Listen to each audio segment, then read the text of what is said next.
nós estamos no ano 2 dos nossos estudos, né? E hoje é o módulo 11, a jornada heróica da alma. A trajetória de aprimoramento do espírito imortal.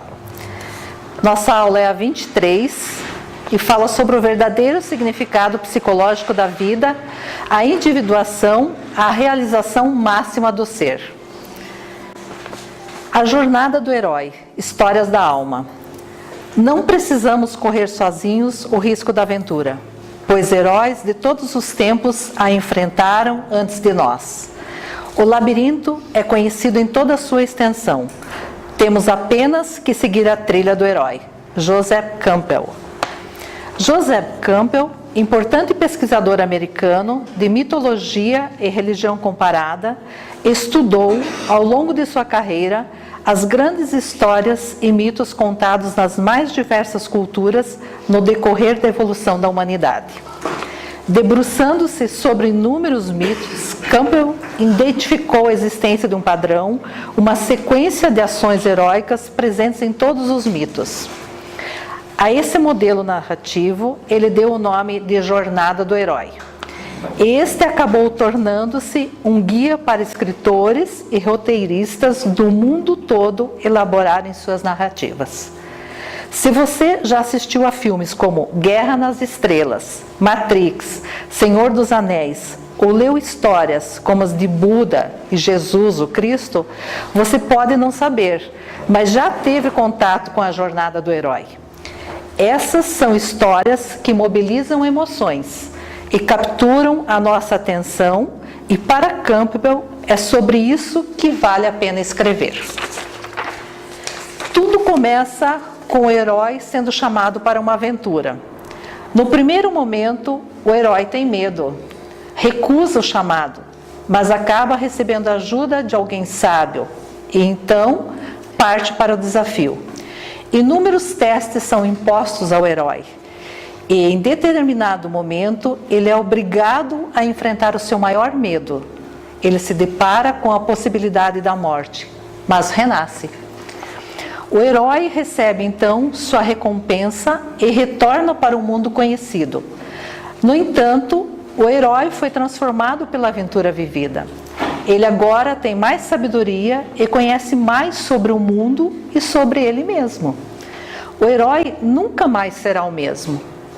A essa altura, talvez você já tenha percebido alguma semelhança entre a jornada do herói e a sua própria vida. Pois bem, o grande salto de Campbell foi a percepção de que os grandes romances, histórias e mitos podem ser incrivelmente instrutivos e podem nos ajudar a entender os desafios da vida. Nossa principal tarefa no mundo é a construção de um sentido para a nossa existência. Os protagonistas dessas histórias ao redor do mundo nos apontam o caminho percorrido para alcançarmos as recompensas da jornada. Na caverna em que você tem medo de entrar, está o tesouro que você busca. Esse é de Joseph Campbell também. Quando surge o chamado para a aventura, que pode ser uma mudança de emprego, de profissão, de casamento, a maternidade ou paternidade, né? Correr uma maratona, fazer uma faculdade, temos que deixar de lado tudo aquilo que conhecemos e a nossa zona de conforto. Partimos para um mundo desconhecido, cheio de novos testes e desafios.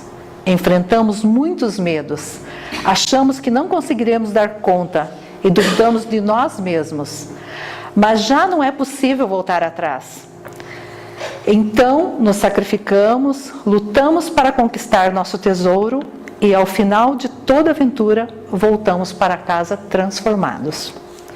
No percurso da nossa existência, encontramos inúmeros exemplos de como todos nós vivemos a jornada do herói em diversos momentos da nossa vida. A própria passagem que todos vivemos entre a infância, a adolescência e a vida adulta pode ser um exemplo desse processo. Crescer espiritualmente e psicologicamente é uma grande aventura, uma jornada. Temos que abandonar e deixar morrer a infância para renascermos como adultos responsáveis. Deixar de ser criança, sair do conforto da dependência dos pais para assumir atitudes de responsabilidade e confiança exigem coragem. Trata-se de uma jornada heróica, solitária e que sempre nos coloca diante de nossos maiores temores. As mudanças no nosso modo de pensar e as transformações internas só acontecem por conta dos desafios, provações e revelações. Ao enfrentarmos nossos medos e superarmos as dificuldades, temos a possibilidade de mudar a nós mesmos, assim como nossa consciência a respeito do mundo e da nossa existência. Algumas vezes optamos conscientemente por aceitar um desafio. Em outras, somos convocados para a aventura. Ao final de tanta luta, a recompensa se apresenta na forma de reconhecimento dos próprios potenciais, daquilo que somos capazes e que talvez nem soubéssemos. E o valor da jornada está em podermos colocar nosso aprendizado em prática para nós mesmos e para o mundo. Só precisamos seguir os passos do herói. Onde pensamos estar sozinhos, seguiremos os passos de um mundo inteiro. Joseph Campbell. Um novo módulo hoje, né? A jornada do herói, ou a jornada heróica da alma. E vamos tentar entender o que é isso. E, sobretudo, o que isso tem a ver com autoconhecimento, que é a nossa proposta, com crescimento espiritual, com crescimento psicológico, né? Na leitura inicial, escolhida aí pelo Vanim, obrigado Vanim pelo cuidado e o carinho com as leituras, com a escolha, e lido aí pela nossa amiga Marilene, a gente já começa a ter uma ideia do que é essa jornada, né? Mas a gente vai poder aprofundar mais, discorrer mais sobre isso, para que a gente veja a aplicabilidade disso na nossa vida. Porque, na verdade, nós vamos falar de uma jornada que é a própria trajetória humana, né? A jornada que a alma humana percorre, com um objetivo muito claro, que é um objetivo de crescer, um objetivo de progredir, de conquistar virtudes, de conquistar aspectos emocionais, éticos, psicológicos, né? A jornada do herói nada mais é do que a jornada de evolução do próprio espírito, né? Uma jornada que começa quando nós somos criados por Deus, simples, ignorantes, e que não sabemos quando finaliza, porque nós não sabemos qual é o momento em que nós chegaremos a esse estágio de espírito crísticos, mas sabemos que é o destino. E para chegarmos a esse nível de espírito crístico, nós vamos ter que vencer inúmeras jornadas, né? Para chegarmos a sermos como Cristo, a gente vence várias jornadas ao longo aí desse processo, né? Então, essa trajetória, como eu disse, é a nossa própria vida, né? Essa vida que se inicia simples e ignorante no momento em que somos criados por Deus e que é percorrida ao longo dessas sucessivas existências, ao longo do processo de reencarnação, e em cada existência é como se nós ganhássemos um pouquinho mais de compreensão sobre a vida, de compreensão sobre o sentido existencial, que nós mudássemos um pouco os nossos valores, os paradigmas, os conceitos que nós temos, né? E que a cada existência a gente vai tirando assim cascas que vão impedindo que a gente saiba ou tenha o contato com esse self, com essa parte mais profunda que está em nós, né? Que é o próprio espírito imortal. Então, nessas existências sucessivas, a gente vai se libertando dos nossos atavismos, a gente vai se libertando daqueles instintos mais grosseiros, daquela influência tão grande que a matéria exerce sobre nós, fruto natural da depuração do espírito, né?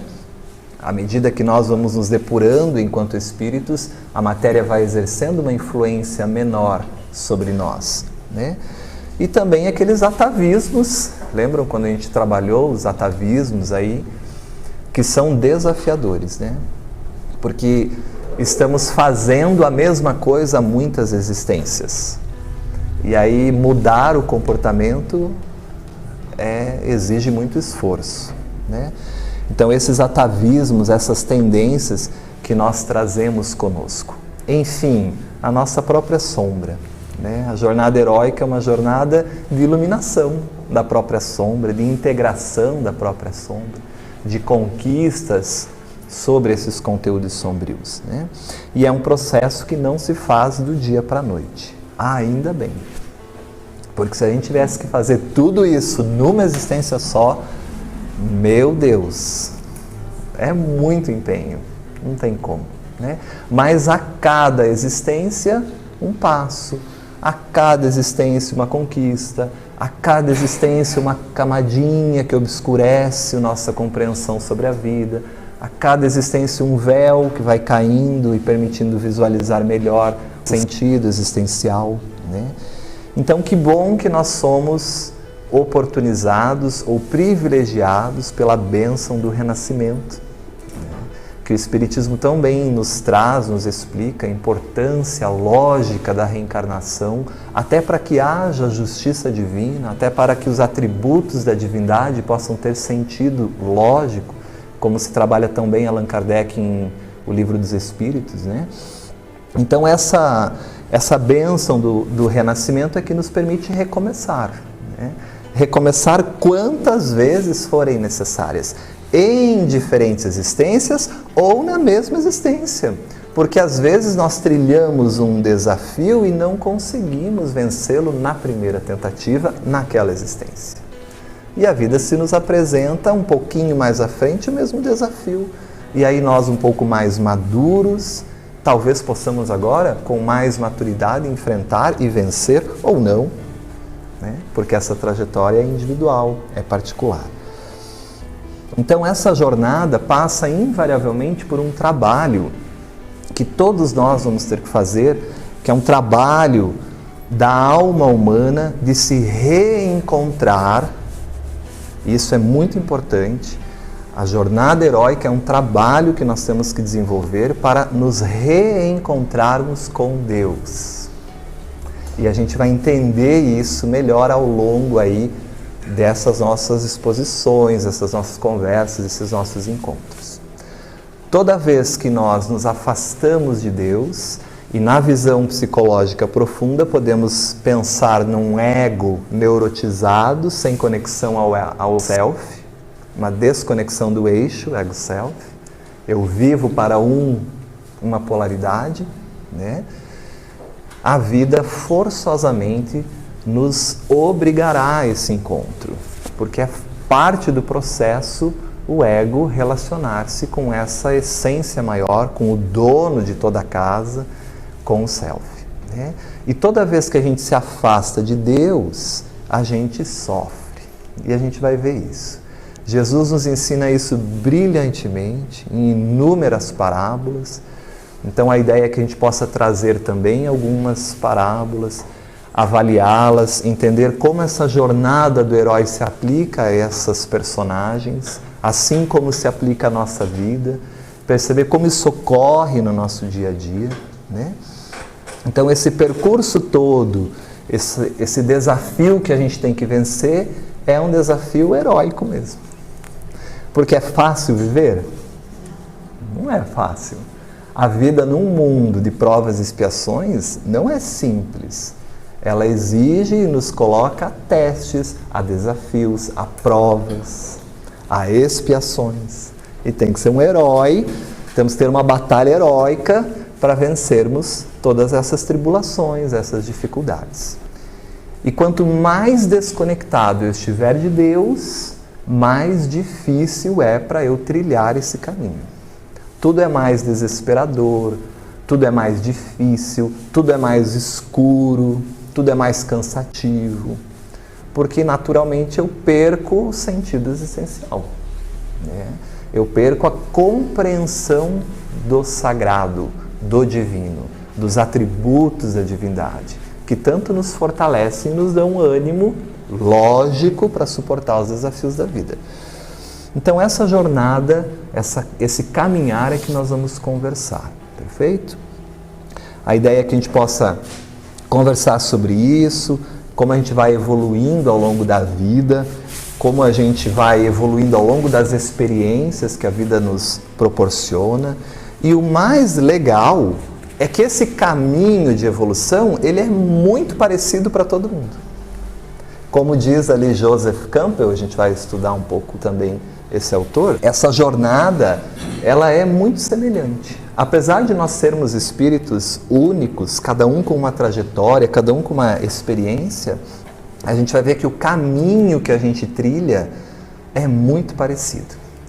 Tão parecido que é possível ver esse caminho sendo reproduzido ao longo da história da humanidade, ser registrado pela própria humanidade por meio dos mitos, por meio das lendas, por meio das histórias, por meio das fábulas, porque é da própria psique humana. Isso é do inconsciente coletivo, né? E os mitos, as fábulas, isso expressa esses componentes do inconsciente coletivo, como nós estudamos. Então a ideia é que a gente possa falar sobre isso, e falar de herói também é muito gostoso, né? É gostoso falar de herói, porque a imagem do herói nos atrai, não atrai? Pelo menos para mim atrai, desde a infância, né? Eu me lembrava que eu ficava fascinado assim com os meus heróis no desenho que eu assistia. E aí você quer ser igual, você quer ter os mesmos poderes, né, que os seus heróis. Tamanha atração que o herói provoca na nossa psique, porque mexe com conteúdos que são nossos. Né? Por isso que causa essa atração tão grande. Agora, claro, por mais que os heróis vão se renovando ao longo do tempo, né? Os meus heróis da minha infância não são os mesmos heróis dos meus sobrinhos hoje, né? Mas os meus heróis e os heróis dos meus sobrinhos fazem trajetórias muito semelhantes, muito parecidas. Isso que é interessante. Se eu for falar de He-Man para o Theo e para a Thaís, eu não vou saber o que é isso, né? Então não dá. Mas arquetipicamente o herói nos atrai, né? E Jung diz isso. Jung afirma que a gente tem uma tendência natural a se identificar com esse arquétipo do herói. Por isso que o herói nos fascina, porque ele fala da gente, da nossa própria luta evolutiva, da nossa própria jornada de crescimento. Então esse é o contexto, essa é a ideia, para a gente entender sobre o que a gente vai conversar, perfeito? Espero que vocês gostem, é um assunto fascinante, fantástico, divisor de águas na nossa vida, como muito dos assuntos que Joana de Ângeles traz, que a doutrina espírita nos traz, né? E que Joana de Ângeles aprofunda, nos dá mais recursos interpretativos de compreensão. E aí nós podemos trilhar aqui uma ideia de que o herói possui uma missão. Então todos nós somos um herói, espero que tenha dado para entender isso, né? E todos nós temos uma missão. E a missão do herói é muito simples, porque é uma só. A de aprofundar-se em si mesmo. A de conhecer-se a si mesmo. Né? Por mais que a missão seja simples, porque é única, conhecer a si mesmo, como diz Joana de Ângeles, é um grande desafio. Né? E desafio, nós já estudamos, é algo que muito provavelmente não vai acontecer, porque é difícil de acontecer, porque senão não seria um desafio. Como não é um desafio para você levantar daí e vir aqui na frente, isso não é. Como não é um desafio, coisas que são fáceis possíveis. Né? Mas é um desafio, atualmente, ir a Marte e voltar. Né? Levar um ser humano a Marte e retornar. Isso é um desafio. Exige esforço, exige dedicação, exige estudo, exige muitas horas de empenho e trabalho para se realizar aquilo. Então a missão do herói é de autoconhecimento. E para isso, ele será submetido a desafios e lutas. Então a nossa jornada heróica é uma jornada de crescimento, por meio das aprendizagens que eu vou fazendo e tendo nos desafios e nas lutas, que oportunizam que eu conheça melhor a mim mesmo. Essa é a ideia, né? Esse é o sacrifício que o herói precisa realizar. Sofrer os desafios, sofrer as lutas, porque pode até temporariamente parecer ruim, mas para o objetivo maior, que é o autoconhecimento do herói, o crescimento psicológico e espiritual do herói, aqueles desafios são maravilhosos. E a gente já começa aí a abrir um parênteses para a visão que o Espiritismo tem do sofrimento, né? Que é completamente diferente da maioria das visões filosóficas que nós temos aí, e mesmo religiosas. Porque sofrimento para a doutrina espírita não é ficar chorando e sofrer, como a gente entende a palavra sofrimento, mas é visualizar naquilo uma oportunidade maravilhosa de desenvolvimento intelectual, de conquistas emocionais, de superação de conflitos pessoais internos, com o objetivo de crescimento enquanto espírito imortal. E aí eu só tenho que agradecer os desafios e as lutas, porque são eles que fazem eu ser melhor, eu ser mais forte. É uma visão de otimismo, a visão espírita, que é a visão do Cristo. Felizes os que sofrem. Essa é a visão do Cristo. Bem-aventurados os aflitos. Essa é a visão que Jesus trazia, né? Mas se eu entender de uma forma limitada esse sofrimento, aí eu vou achar que Jesus está louco. Como é que vai ser feliz quem sofre? Pirou, está fora da casinha. E como o espírito crístico, nós falamos, a Adri relembrou no último encontro, não erram mais, mesmo quando encarnados, sob a influência da matéria, não erram, então Jesus não errou em nenhum momento, não se equivocou em nenhum momento. Então, se ele diz felizes os que sofrem, nós é que estamos nos equivocando na leitura, na interpretação. Perfeito? E aí, Joana de Ângeles vai escrever um livro inteiro sobre isso, que é um módulo do nosso estudo, Plenitude. O bem sofrer. O sofrer heroicamente, com uma finalidade de crescimento, de vencer enquanto ser. E quando a gente trilha, e essa tua fala é tão bonita, porque quando a gente experiencia algo, é outra vibração em nós. É outra aprendizagem, é outro sentimento do espírito. O perispírito vibra o que o espírito vivenciou naquilo. Por isso Jesus tinha essa capacidade impressionante de penetrar a nossa alma, né? Porque a sintonia era naquilo que nós precisávamos. Se nós pensarmos que o Cristo integrou tudo o que é possível vivenciar, experienciar, aprender, no mais alto grau, não há nenhuma situação que ele não tenha controle e que não tenha aprendido sobre, né? Então, qualquer dificuldade humana que se lhe fosse apresentada, ele tinha a solução, né? E o mais interessante, não só na fala, também no esclarecimento, mas fundamentalmente no modelo de viver como ele fez, porque ele nos dá esse modelo vivendo, né? E a vida do Cristo e tudo que ele faz e passa tem um sentido pedagógico, né? E a gente vai entender isso melhor. Perfeito, sem dúvida. É o que eu sempre digo, só quem perdeu entre aspas, a mãe, para compreender outro coração que perdeu a mãe. Eu não perdi a minha mãe ainda, ela não desencarnou, ela está comigo. A forma como eu vou consolar alguém que a mãe desencarnou é diferente da forma como alguém que teve a mãe já desencarnada, consolando essa pessoa. Às vezes, a pessoa não precisa nem falar nada. Ela só abraça e diz assim, ela não diz, tá? Ela diz em pensamento, eu sei o que você está sentindo. E perispiritualmente se conversa. Então é muito diferente o viver, né? Por isso que a gente precisa viver. Por isso que a gente tem que experienciar. Porque é a experiência que nos dá conhecimento, que nos dá melhor compreensão da vida, que nos dá melhor possibilidades resolutivas e que nos dá bagagem para que depois a gente possa olhar para trás e estender a mão para os nossos irmãos que estão no processo que nós já caminhamos. Então a vivência, ela não nos dá só um aspecto de desenvolver virtudes internas, de vencer aquela dificuldade, de despertar os nossos potenciais do espírito, mas fundamentalmente de desenvolver em nós a compaixão, o carinho, o amor. Porque o que faz um espírito crístico, que não tem mais nada o que aprender, vir para o mundo físico?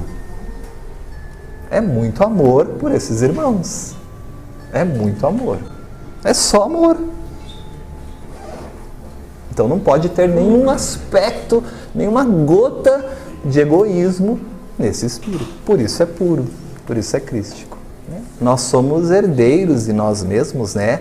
Então aquilo que nós vivenciamos e experienciamos em encarnações passadas não se perde no espaço e no tempo, continua conosco e esse inconsciente é tocado. E isso aflora no momento em que há esse toque despertado por alguma situação externa, né? Então, essa trajetória, pessoal, é acima de tudo uma trajetória de crescimento espiritual, de crescimento psicológico, de ressignificação, de mudança de posturas mentais, de forma de ver a vida, do que eu acreditava, do que eu considerava adequado, certo, o que movia a minha vida. A minha energia está aqui, nesse aspecto, e agora eu tenho um novo sentido. E que muitas vezes passa essa aquisição do novo sentido ao encontro com Deus, ou esse reencontro com Deus. Porque quando a gente se encontra com Deus, nós temos sentido. Né? E Joana de Ângeles vai dizer que a sociedade humana hoje sofre da perda do sentido existencial. Quem sou eu? O que eu estou fazendo aqui? Para que eu estou aqui? E é a perda do sentido existencial que causa inúmeros conflitos existenciais. Não vou nem começar a enumerar, senão tinha que citar todos que estão lá em conflitos existenciais e falta ainda, né? Porque é muito. Então a trajetória do herói é uma trajetória de aprimoramento do espírito imortal. E se nós vamos ser submetidos a desafios e lutas, naturalmente nós vamos ter que fazer escolhas. Não tem como. A gente vai ter que ter decisões. Nós vamos ter que tomar decisões, nós vamos ter que ter caminhos a seguir. Essa imagem tão bonita que você traz, né, Ari? Chega uma hora que está ali e divide. E agora? Para onde eu vou? Né? Que rua eu sigo? Vou para a direita ou vou para a esquerda? Como eu faço isso? Agora, essas escolhas a gente tem que entender, por exemplo, na vida dos irracionais. Vamos pensar aí. Não há um nível de liberdade como existe no ser humano. Concordam comigo? Uma pedra, um mineral, não tem um nível de escolha. Ela está sujeita às determinações divinas, às imposições divinas. Ela está sujeita ao trabalho da espiritualidade para aprimorar o princípio inteligente que está ali, né? Mas a liberdade dos animais, por exemplo, que já há uma liberdade, mas é uma liberdade limitada também, mais restrita do que a própria liberdade que a gente encontra no ser humano. A liberdade do animal é uma liberdade mais subordinada aos instintos, uma liberdade mais subordinada à manutenção, à preservação da espécie. Concordam comigo? Mas o animal tem liberdade, ele escolhe quando ele quer comer, quando ele não quer comer, quando ele quer brincar com você, quando ele não quer brincar. Tem um certo nível de liberdade. Agora, essa liberdade desses seres irracionais e dos seres em que há o princípio orgânico, a vida orgânica, em que há uma inteligência mais aprimorada, mas que ainda não é espírito, ela está subordinada naturalmente à coordenação dos espíritos que são responsáveis pela evolução do princípio inteligente. Isso é claro para vocês? Lembrem lá quando a gente trabalhou os reinos, né? Agora, na criatura humana, quando nós deixamos de ser princípio inteligente e despertamos para espírito imortal, quando há essa mudança de princípio inteligente para princípio espiritual, para ser espírito, aí a gente tem um nível de discernimento que diferencia-nos em relação a todas as outras espécies da natureza e a todos os outros reinos da natureza, né? Porque é isso que caracteriza o espírito, o discernimento ético-moral. Isso que é importante. Porque a jornada heróica vai passar por discernimentos ético-morais, crescimentos desses discernimentos ético-morais, ganhos de níveis de consciência, né? E esse discernimento ético-moral nos dá uma capacidade reflexiva muito particular. Então, olha que lindo é isso.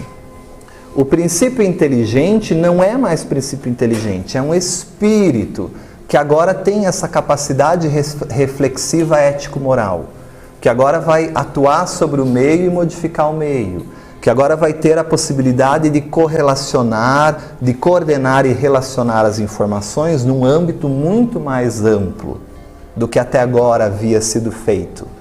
Então eu preciso de um corpo adequado à manifestação dessa potencialidade. Então o espírito, em estando formado, cria a influência no corpo, modifica o corpo físico para satisfazer a sua necessidade. E é aí que a gente começa a ver aquele grande salto evolutivo na lei da evolução, que a gente tem um animalzinho, era macaquinho, vivia sempre igual, mas de repente esse macaquinho começa a fazer coisas que nenhum macaquinho fez antes. Porque ele começa a interferir no meio, a elaborar ferramentas com as coisas que estão ali, começa a ter um nível crítico reflexivo maior do que até então, seja instintivamente ainda para caçar, para preservar a espécie, começa a se abrigar em locais mais protegidos.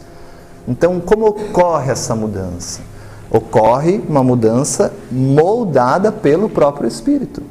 O espírito molda o corpo através do perispírito e determina no corpo a mutação necessária à manifestação daquela possibilidade. Então a gente vê um grande salto evolutivo na constituição física, aumento da massa cerebral, formação do neocórtex, né? E todas aquelas características que a gente estudou. Então essa manifestação da liberdade no espírito é muito diferente. Mas se nós temos liberdade, se Deus nos dá o livre-arbítrio, Ele nos dá o que também? Se Deus nos dá a liberdade de escolher, pode escolher o que você quiser. Que a gente só foi entender após a Revolução Francesa. Você é livre para escolher, mas você é responsável pelas suas escolhas. Não tem como. Mas Jesus já ensinou antes da Revolução Francesa, a cada um segundo as suas obras. Não tem como, né? Deus nos deixa toda a responsabilidade dos nossos atos e toda a responsabilidade sobre as nossas escolhas e as consequências disso. Isso é importante. Então, não tem coitadinho. Porque se eu sou herdeiro dessa jornada e eu escolho e eu decido, eu tenho consequências que vêm sobre mim. Então Joana de Ângeles vai dizer assim, que essa postura de coitadinho de mim, tô abandonado, é uma desconexão do sentido da vida. Não entendeu a que veio. E aí gosta disso, porque deve ser muito gostoso se sentir coitadinho, ser bajulado pelas pessoas, as pessoas sentirem pena e virem te tratar e preocupadas se você precisa de alguma coisa. O teu ego deve ser massageado todo dia. Então é uma postura gostosa, cômoda para quem se sente assim, né? Mas vai ter que acordar uma hora, vai ter que sair da casa dos pais. vai ter que ir para a vida, vai ter que escolher e ganhar níveis conscienciais. Então essa liberdade, que é tão importante para nós, o livre-arbítrio, mais importante ainda é como usar. Saber como usar esse livre-arbítrio. Saber como escolher as coisas, para com que a gente tenha cada vez mais decisões mais acertadas e menos decisões equivocadas. Esse é o processo do progresso. À medida em que a gente vai crescendo enquanto espírito imortal, mais conhecimento das coisas, mais aprendizagens e melhor a gente faz uso do nosso livre-arbítrio. Por isso que no Livro dos Espíritos, os Espíritos nos ensinam que no início do nosso desenvolvimento, o nosso livre-arbítrio é muito limitado ainda, compatível ao nível que nós temos de conhecimento da vida, do mundo. Tem coisas que nem tenho responsabilidade, muitas vezes, sobre a minha escolha, uma vez que eu não tenho nem compreensão daquilo. Agora, à medida que a consciência vai compreendendo que eu sou responsável por aquilo, vai fazendo os links com o passado. E aí vem tudo. E aí eu vou resolvendo gradativamente todo esse pretérito de equívocos, de ignorância, de realizar as coisas e fazer as coisas por ignorância, mas que agora eu sei. Então Jesus dizia assim, me ajude a lembrar ali, Vaninho, como que era, mas era assim, antes não viam, então não tinham pecado, agora que veem, tem pecado. É algo assim, não é assim, mas é assim. Entenderam, né? Não é bem assim, mas é a ideia. Agora que vocês veem, o pecado permanece. Isso. Agora que vocês veem, então adquirir a consciência de que eu errei, minha atitude está equivocada, está contrária à lei, então agora eu sou responsável por isso. E aí eu tenho lucidez para perceber que eu errei. Porque é muito punitivo fazer alguém reabilitar-se de algo que ele acredita que não está errado. Não tem como. Tem. Então a justiça divina não funciona dessa maneira. Por isso que em O Céu e o Inferno é muito claro quando Kardec vai dizer que o primeiro passo é a consciência de que se equivocou e o arrependimento. Começa por aí. Não teve consciência de que se equivocou, ainda acha que está na razão, não se arrependeu, você não está sofrendo, você não está tendo oportunidades para crescer em relação a isso. São outras coisas ainda. Nem veio ainda isso aqui. Porque quando você criar consciência e se arrepender dos equívocos que você fez, aí sim é que a vida te dá novos desafios, novas lutas para o teu crescimento heróico nesse aspecto da consciência, né? Então, se as nossas escolhas são equivocadas, a gente trilha caminhos tortos, né? Que nos levam à infelicidade, que geram dor, que geram sofrimento. E que muitas vezes temos que refazer. Muitas vezes. Porque uma existência nem sempre é suficiente para dar conta de tudo aquilo, né? Então, muitas existências. E se as escolhas são mais acertadas, naturalmente, se a gente faz um uso melhor do nosso livre-arbítrio, a gente trilha caminhos mais felizes. Isso é fato, a gente se aproxima mais da lei divina. Então, nessa jornada heróica, onde nós vamos ter que fazer escolhas, e naturalmente o livre-arbítrio vai sendo aprimorado, a tendência é que a gente cada vez mais acerte mais e erre menos. Ou se equivoque menos, perfeito? Então é uma escada aí do progresso, que é muito bem trabalhado no Livro dos Espíritos. Quando Kardec fala sobre a lei de liberdade e quando Kardec trabalha o livre-arbítrio, né? Então a gente vai ser submetido a experiências, essas experiências, desafios e lutas do herói, naturalmente vão nos obrigar a fazer escolhas. Essas escolhas vão ser influenciadas pelo nosso nível de consciência, pelo nosso entendimento sobre o mundo, pelos nossos valores ético-morais. Ninguém dá o que não tem, né? E essas escolhas nos levam a vivenciar as experiências, as consequências das nossas escolhas e com isso nós aprendemos. E ao aprendermos, nós melhoramos o nosso conhecimento sobre as coisas, nós melhoramos as nossas características emocionais sobre aquelas situações. Então nós ganhamos melhor conhecimento intelectual, mas não só intelectual, afetivo, emocional também. Então um conhecimento geral. E agora então eu não sou mais o mesmo, porque eu estou num novo degrau. Parece que eu sou o mesmo, parece circular, mas na verdade é espiral, porque eu estou como se fosse no mesmo ponto, mas um nível acima. Então a evolução é uma espiral, né? E esse novo conhecimento que eu tenho e esse patamar novo que eu estou, me coloca agora a novos desafios proporcionais ao meu novo estágio. Compreendem como é o processo? Então, Joana de Ângeles tem uma frase que eu acho sensacional, que quando eu li a primeira vez, dá uma raiva, mas não tem como, porque é a verdade.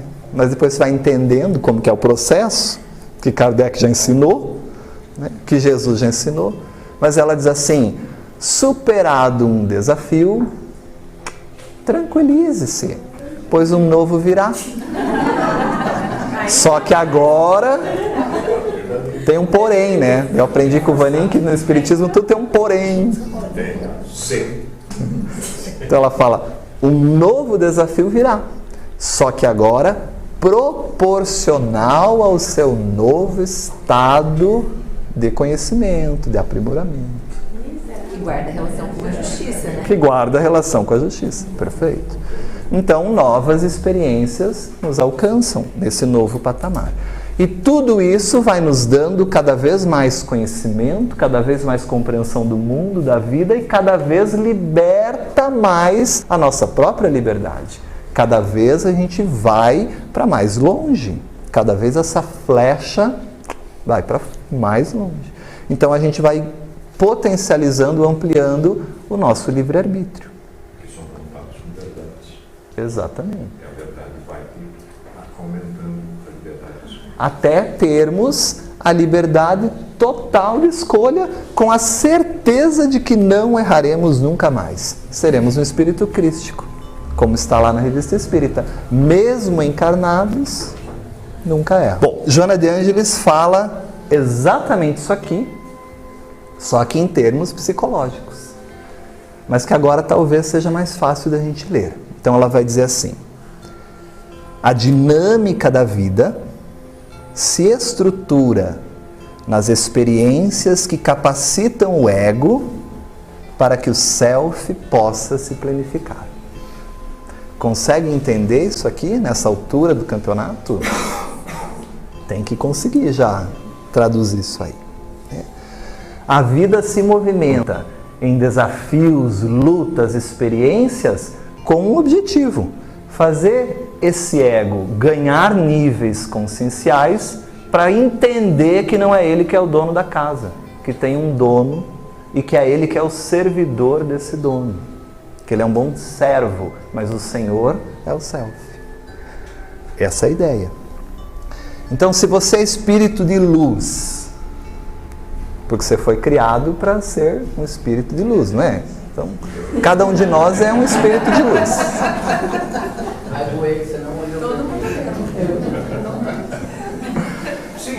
Se você é um espírito de luz, foi criado para isso. Vamos mudar, né, o termo. Se você é um Cristo, por que ainda não é o Cristo? Se o Cristo está aí dentro de você, se Deus te criou, criou a mim, a cada um de nós, a imagem e semelhança, ou seja, há toda a possibilidade em potencial de nós sermos o Cristo, de nós termos virtudes, por que nós ainda não somos? Porque esse carinha aqui não deixa esse cara aqui se manifestar, se planificar. Exatamente. Então a gente tem que entender que esse carinha aqui, ego, é o espírito que saiu do mundo espiritual e está encarnado no corpo físico e foi limitado pela matéria e esqueceu de onde veio. Esqueceu até que é um espírito imortal. Aliás, o foco da vida é ter propriedades e posses. Esse é meu objetivo. Né? Porque isso vai me dar segurança. E aí a gente esquece a que veio, esquece o espírito imortal com o seu planejamento reencarnatório e fica iludido achando que é esse corpo. E aí, às vezes, a gente só desperta, às vezes nem assim, quando a vida nos retira esse corpo e nos devolve a plenitude do que somos. E aí? Trouxe a roupa para participar das núpcias? Jesus disse. Trouxe azeite para acender a lâmpada? Vamos para o banquete? Está preparado? E o talento? Né? E o talento? Sabe a hora que eu chego? Então essa é a ideia. Então a pergunta para nós é isso aqui. Qual caminho eu preciso trilhar para crescer como espírito imortal? Ou seja, qual é a jornada heróica da minha alma? Qual é o meu sentido existencial? O que eu estou fazendo aqui? Para que eu vim? O que eu posso e devo fazer para crescer enquanto espírito imortal? Para desenvolver o meu self, para planificar esse meu self. E aqui a gente já dá esse tom de significação aí da leitura inicial, porque é por esse caminho que o Joseph Campbell vai trilhar aí a sua teoria, estudando muito os mitos, muito as histórias ao longo da humanidade, percebendo que essa trajetória, essa jornada, apesar de ser pessoal, única de cada um, porque cada um de nós tem um planejamento reencarnatório, ela é muito semelhante a todos. Ela meio tem um padrão comum que ela acontece para esse crescimento espiritual. Para com que a gente faça esse ciclo de sair de um lugar e voltar para aparentemente o mesmo lugar, mas não igual. Renovado, transformado, diferente. Né? Então, um grande pesquisador, que é o Joseph Campbell, estudou tudo isso. Olha, ele reencarna em 1904, desencarna em 1987, né, para a gente situar aí no tempo, esses autores, eu sempre acho interessante isso. Foi um mitologista de mão cheia mesmo, estudou muito de mitologia, estudou de religião comparada. Jung tinha muito isso também, né? Estudava mitologia, religião comparada, alquimia. Antropólogo, um escritor norte-americano, muito mais conhecido pelos estudos de mitologia e religião comparada, né? Tem uma literatura vastíssima publicada. Aqui eu trouxe apenas um exemplo, que é o que a gente vai abordar, né? Mas tem inúmeros outros, mas o exemplo escolhido é o Herói de Mil Faces, porque é ali que ele trabalha e teoriza esse aspecto da jornada do herói. Mas Campbell se dedicou a esse estudo e a esse mapeamento, se é que a gente pode dizer assim, das semelhanças que aparentemente existiam entre as mitologias nas diversas culturas humanas. Então estudava o mito de uma cultura, o mito da criação numa cultura, o mito da criação em outra cultura, o mito da criação em outra cultura, e ele percebia que tinha elementos que eram muito parecidos. Claro, porque os mitos falam dos conteúdos do inconsciente coletivo, que há em todos, que é da psique, que é do espírito. Então está ali. Joana de Ângeles vai dizer, uma vez que o espírito é criado, o espírito traz em si, desde a primeira experiência na Terra, no planeta, no mundo físico, a reminiscência do que veio, de onde veio. Então já tem ali um inconsciente. Aliás, é o inconsciente, né? Isso é muito interessante. Então, estudando essas diversas culturas humanas, estudando esses mitos que eram muito semelhantes, ele traçou aí o que a gente poderia chamar de a jornada do herói, ou a trajetória do herói, né? E aí estudou que há nessa trajetória do herói, ou nessa jornada do herói, Joseph chegou à conclusão de que há um padrão que se repete, que é igual. Por isso ele chama de monomito. É o mesmo mito, é igual em todas as culturas, tudo igual. Então, é a jornada do herói ou um monomito, porque esse padrão se repete. Então, a jornada nossa, os nossos crescimentos, passam por esse padrão que vai se repetindo ao longo da vida particular de cada um e ao longo da vida coletiva de todos nós. Não só individualmente a gente cresce assim, coletivamente a gente também cresce assim, porque aquilo que existe no microcosmos é uma reprodução do macrocosmos. Então, da mesma maneira, a sociedade, ela cresce dessa maneira. Da mesma forma, o país cresce dessa maneira. Da mesma forma, o planeta, e assim sucessivamente. Perfeito? Então, a gente poderia ter uma estrutura inicial aí dessa jornada do herói, dividida em 3 partes. Então, toda a jornada heróica, toda a trajetória do herói, ela pode ser dividida em 3 atos, que só Deus sabe quanto tempo vai durar cada um. Né? Literalmente, né? É uma peça que não tem tempo para acabar, né? As histórias, então, vão seguir essa estrutura. E aí a gente vai começar a perceber isso nas nossas histórias, nos nossos heróis, nas jornadas dos nossos heróis do desenho. A gente vai ver que é muito parecido. Que cenário a gente está vivendo agora? E no cenário, exato. E tanto particularmente quanto coletivamente. E aí qualquer semelhança com essas etapas não é mera coincidência, porque é um produto do inconsciente coletivo mesmo, né? Então a gente tem o ato 1, que é a partida, que é o herói aspirando a sua jornada, ele vai receber algum convite, um chamado, alguma coisa vai acontecer na vida do herói que vai mudar a vida normal dele. Ele estava naquela vidinha, tranquila, sossegada, alguma coisa desestrutura isso e faz o herói sair do sofá. Então esse ato 1, que é a partida, é esse momento em que nós vamos ser convidados mesmo a abandonar essa situação comum, esse status quo que a gente vive e ter que iniciar uma nova jornada. Vamos ter que enfrentar um desafio, né? Vamos ter que enfrentar uma luta. O segundo ato, que é a iniciação, ali então contém, é um momento da vida do herói em que contém as várias lutas que o herói tem que passar. É aqui que ele enfrenta os desafios, é aqui que ele passa por provações, é aqui que ele vence o monstro, é aqui que ele quase morre, é aqui que ele morre, é aqui que ele acha que morre, é tudo aqui que acontece, né? O momento da luta, da batalha, de tudo acontecendo. É o momento em que eu acho que Deus me abandonou, é o momento que eu acho que eu não tenho mais forças para suportar, é o momento em que é mais ou menos isso, né? Os testes são as várias aventuras que acontecem conosco. E o terceiro momento, que é o retorno, que aí é o momento em que o herói volta para casa, para o sofá, mas o herói não é o mesmo. O herói está renovado pelas experiências, pelo conhecimento, tem mais poderes, alguns poderes foram potencializados, do que ele adquiriu ao longo dessa jornada, ao longo dessa experiência.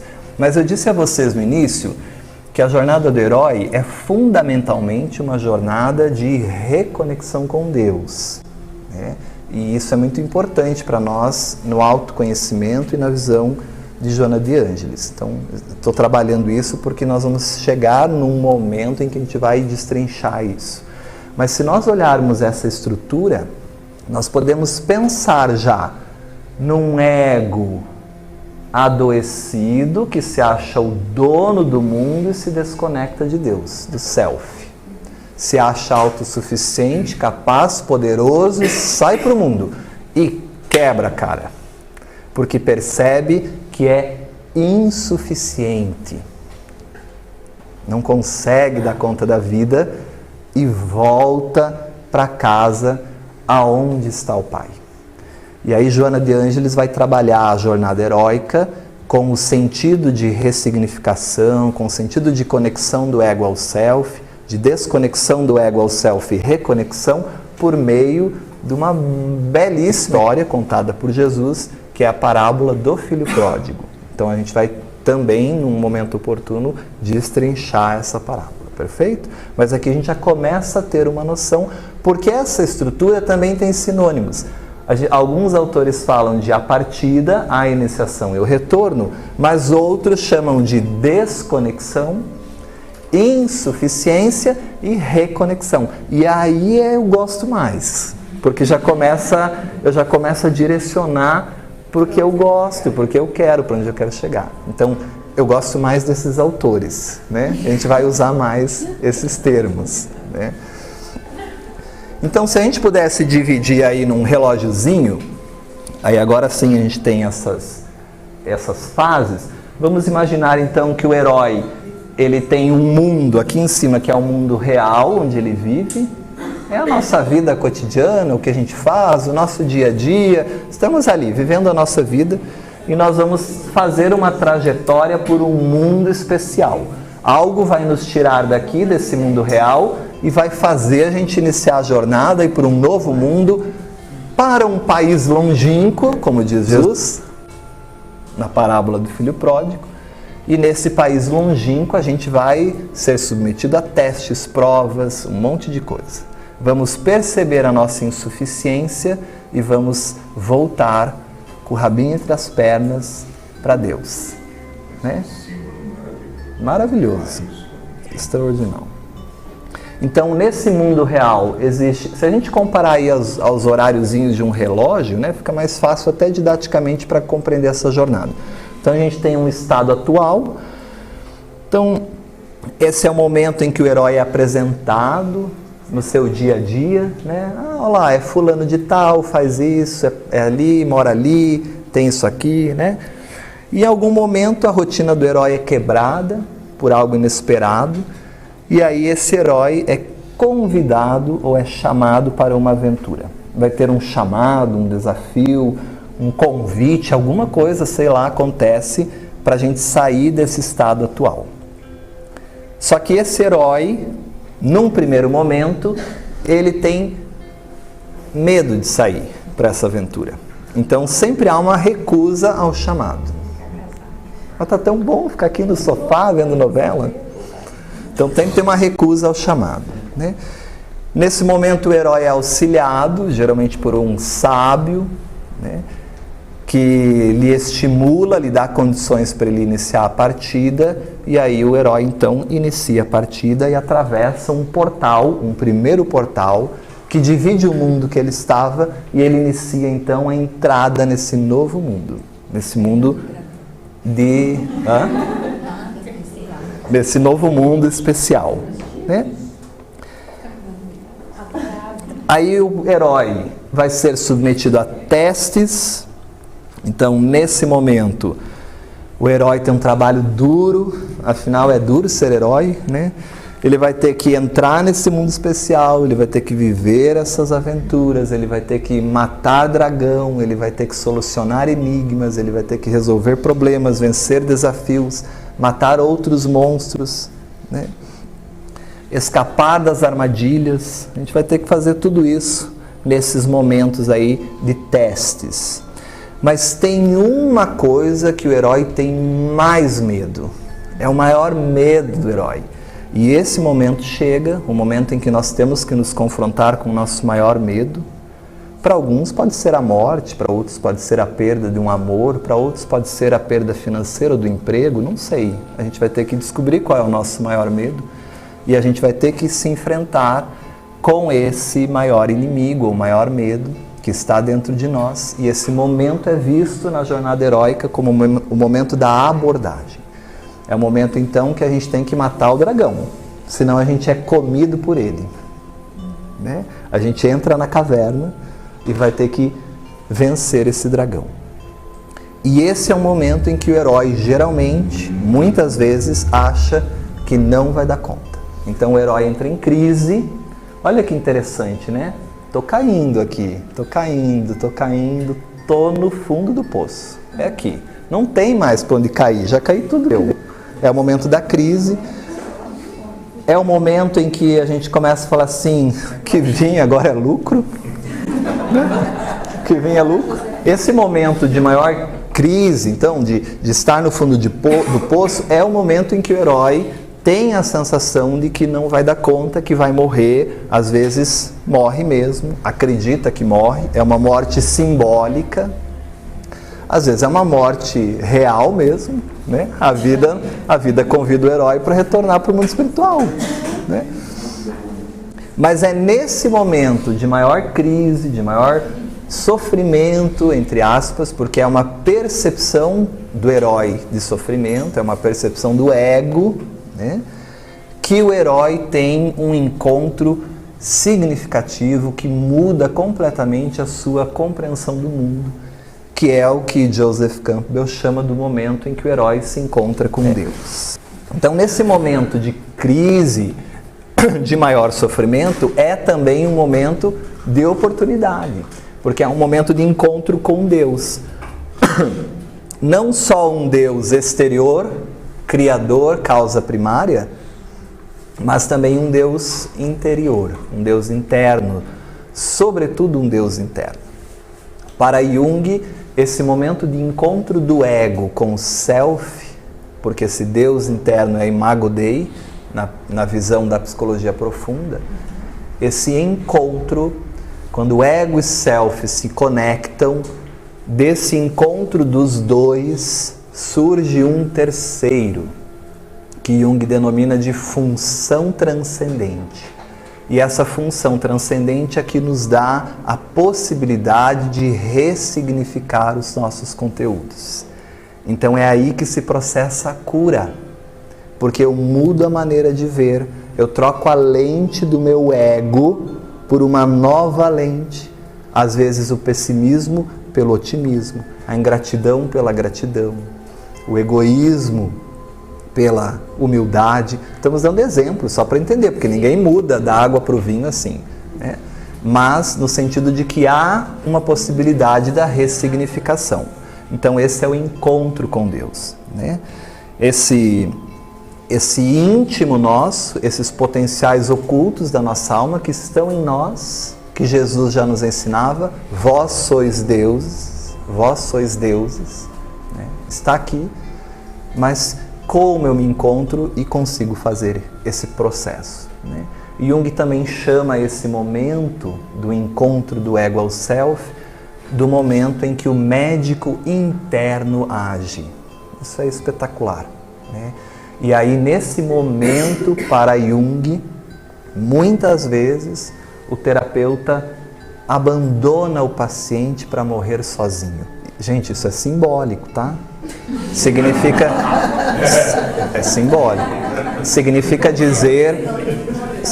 dizer que por mais que o terapeuta, ou melhor, por mais que o analista, que é melhor análise do que terapia, terapia dá a sensação de que vai tratar, resolver. E analista dá a sensação de que não vai resolver, vai analisar. Se resolver é outra coisa. Porque a gente, no ego, na visão egóica, a gente quer que resolva. O ego precisa resolver. O self não precisa resolver. Às vezes resolver não é bom. Às vezes suportar é bom para o self, para potencializar esse ego a crescer. Mas enfim, é o momento em que o analista, por mais que identifique os aspectos que estão naquele paciente, não consegue fazer o processo por ele. Só consegue dar o suporte, o apoio, suportar a carga inconsciente, né, num processo de transferência, contra-transferência, mas a cura é pessoal, intransferível. E é essa cura que acontece, esse médico interno, que nós vamos trabalhar quando nós falarmos do módulo sobre saúde e as curas de Jesus. Porque Jesus não fazia curas físicas. Jesus não veio para curar corpos. Ele mesmo ensinou isso. Todas as curas que eram superficialmente feitas, ou seja, em que o próprio espírito não se reconectava com o sentido existencial, o paciente voltava a adoecer, porque ele não foi curado. O Cristo, no seu magnetismo, dá o apoio estrutural magnético para a recomposição do corpo físico. Mas o gerador do corpo físico é o próprio espírito, que continua gerando ondas doentias. E aí volta a adoecer. Perfeito? Então isso tem que estar claro para nós.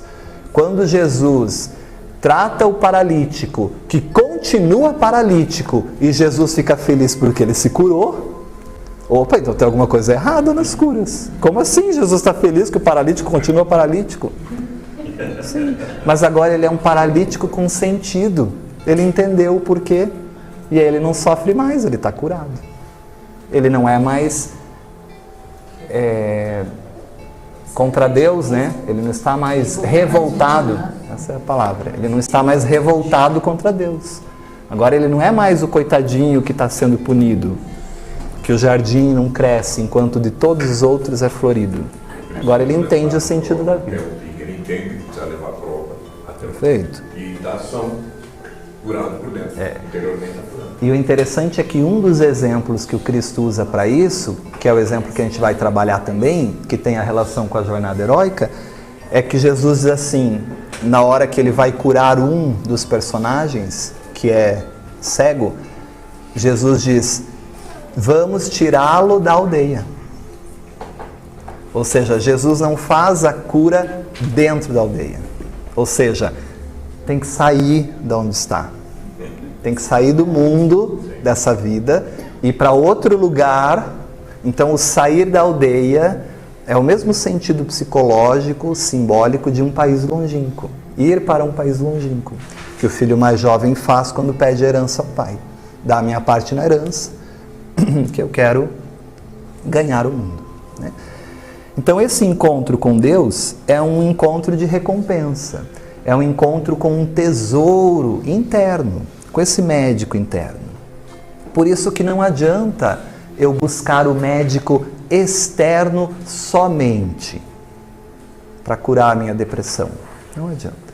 Porque a origem é interior.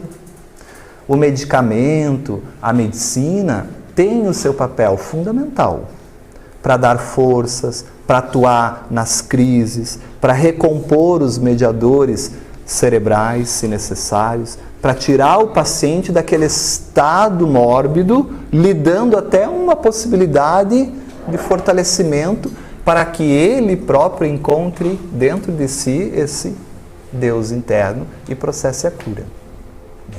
Mas não adianta a gente achar que é exterior. Não adianta. Nessa altura que nós estamos do nosso desenvolvimento no nosso estudo, não adianta a gente pensar que é assim, né? E infelizmente o que a gente mais vê é o quê? Aquele médico não é bom.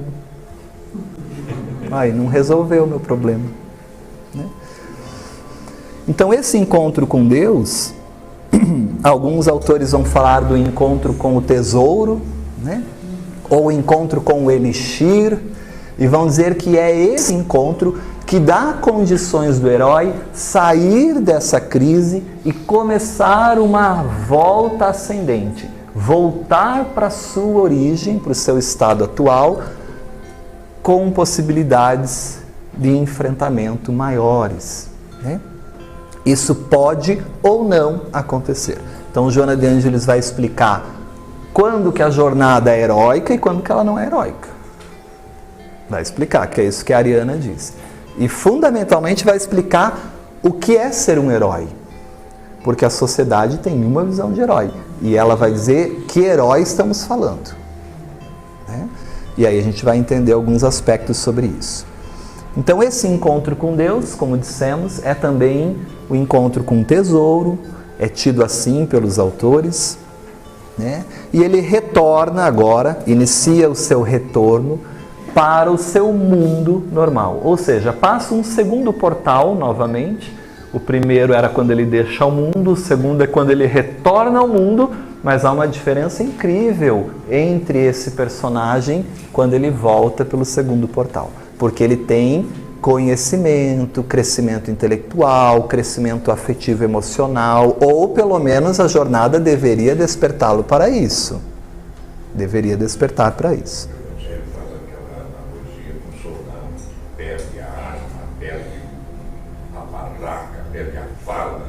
Perfeito. Perfeito. Então o herói percebe que ele tem um poder especial, ele percebe que ele é capaz de solucionar aquilo, que ele não é coitadinho, que ele não veio aqui para sofrer ou pagar, né? Que é um discurso interessante também que o movimento espírita tem.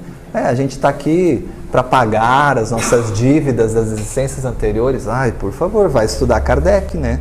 Não dá para falar isso, não dá, porque não tem o menor sentido isso.